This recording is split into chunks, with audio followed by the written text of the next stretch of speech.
नमस्कार. ग्रामगीता भाग 66 अध्याय 12.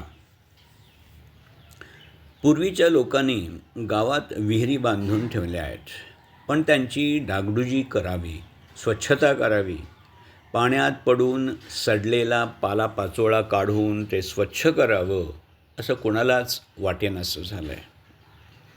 संत तुकडोजी म्हणतात, काही माणसं स्वच्छता करण्याचं काम हाती घेतात, पण दुसरीकडं घाण करून ठेवतात. आपल्या विहिरीतला गाळ रस्त्यावर आणून टाकतात.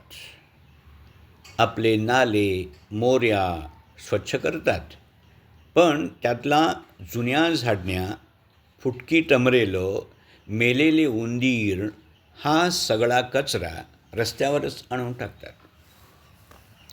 श्रीमंतांचे गोठे वाढले आणि त्यांचे कट्टे मग रस्त्यावरच येऊ लागले. लाकडं, विटा, दगड हे सगळं रस्त्यावरच रचलं जाऊ लागलं. त्यांना कोण बोलणार आणि कोण सांगणार? गावातील पंचांची त्यावरची प्रतिक्रिया तर अजबच.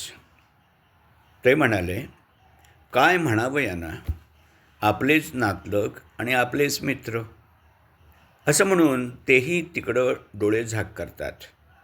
अशा त्यांच्या वागण्यामुळं गाव म्हणजे कचऱ्याचा डोंगर झाला आहे. संत तुकडोजी महाराज म्हणतात, हे सगळं मी गावोगावी जाऊन पाहिलं आहे. म्हणूनच गावांना शिस्त लावावी, गावाची घडी बसवावी, यासाठी हे माझे प्रयत्न आहेत. हे सगळं दुरुस्त करायचं असेल तर शहाण्या माणसांनी खेड्याकडं आलं पाहिजे. आदर्श गाव हाच राष्ट्राचा पाया असतो, म्हणून माझी धडपड आहे. पण झालं काय? गावात राहणारी माणसं शहाणी झाली. अनेक प्रकारच्या शक्ती आणि युक्तींचा वापर करून ती शहराकडं धावत सुटली. म्हणून गावांची स्थिती आज अशी झाली आहे.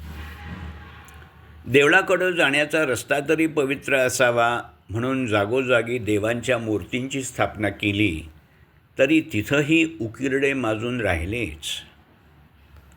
पूर्वीच्या काळात नगरप्रदक्षिणा करण्याची प्रथा होती आणि ती सगळ्याच पंथीयांनी उचलून धरली होती. पण दुर्दैवानं ती प्रथाही आज संपुष्टात आली आहे आणि सगळं करंटेपण तेवढं या गावात शिल्लक राहिलं आहे. पूर्वी दिंड्या काढल्या जायच्या, मिरवणुका व्हायच्या, वेगवेगळे उत्सव, दहीकाला असे अनेक उत्सव व्हायचे. पण दुर्दैवानं त्यातही नाच, गाणी आणि दंडुकेशाही आज शिरलेली आपल्याला पाहायला दिसते. दिंड्या आणि मिरवणुका यांचं खरं महत्त्व न ओळखल्यामुळं गावातल्या दारादारात आणि घराघरात गलिच्छता वाढत गेली आहे. पूर्वी गावागावात घरोघरी भजनं व्हायचे, पण आता कधीतरी एकदा भजनाचा घाट घालतात, घरोघरी जाऊन बोलावतात, पण वीणा तुटलेली, टाळ दोनच आणि मृदंग तर कामातूनच गेलेला असतो. मग राहिलं कोण? वाद्य आणि वाजंत्री. त्यांच्यातही ताल आणि स्वर अंदाजानंच लावले जातात. लग्न, मुंज अशा प्रसंगी करणे, शंख, घंट्या, नगारे वाजवण्याची प्रथा होती. आताही आहे, पण त्या वाजवण्यात बेशिस्तच अधिक आहे.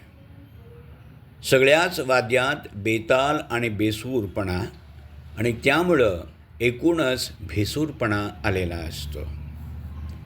अशी परिस्थिती असताना ग्रामजीवनात कसा काय ताल असणार? जेव्हा गावातल्या देवांची पालखी निघते, तेव्हा तिकडं तरी शिस्त, प्रसन्न वातावरण असतं काय?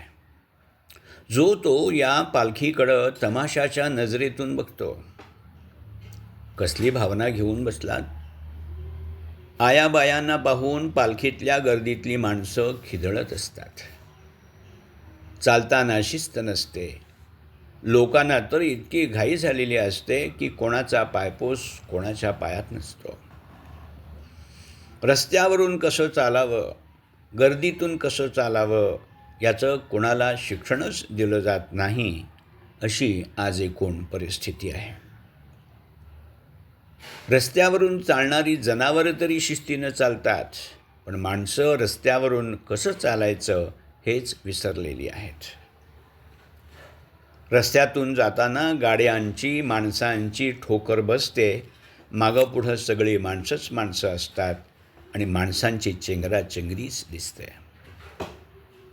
सध्याच्या काळात ग्रामप्रदक्षिणेला अशा प्रकारचं स्वरूप आलेलं आहे. खरं तर ही प्रदक्षिणेमागच्या संकल्पनेची विडंबनाच म्हणायला हवी. रस्त्यावर घाणीचं साम्राज्य पसरलेलं असताना प्रदक्षिणा कसली करता? क्रमशः